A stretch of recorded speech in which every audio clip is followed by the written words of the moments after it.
So, here we are to the quarter of the 100th episodes.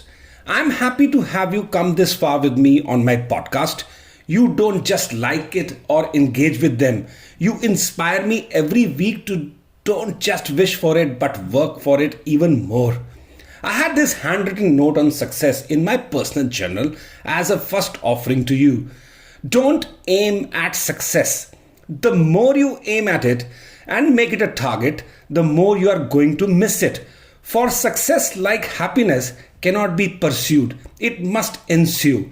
And it only does so as the unintended side effect of one's personal dedication to a cause greater than oneself, or as the byproduct of one's surrender to a person other than oneself.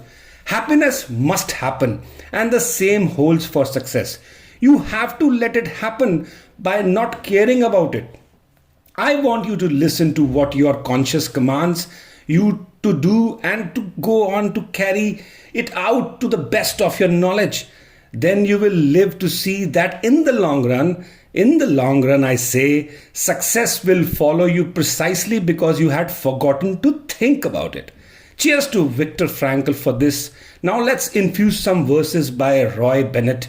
I'm sure this would turn out to be a deadly concoction to savor. Don't just learn, experience. Don't just read, absorb. Don't just change, transform. Don't just relate, advocate. Don't just promise, prove. Don't just criticize, encourage. Don't just think, ponder.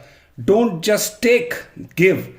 Don't just see, feel. Don't just dream, do. Don't just hear, listen. Don't just talk, act. Don't just tell, show. Don't just exist, live. Let's toast to don't just desire, have faith in what you deserve. Salut.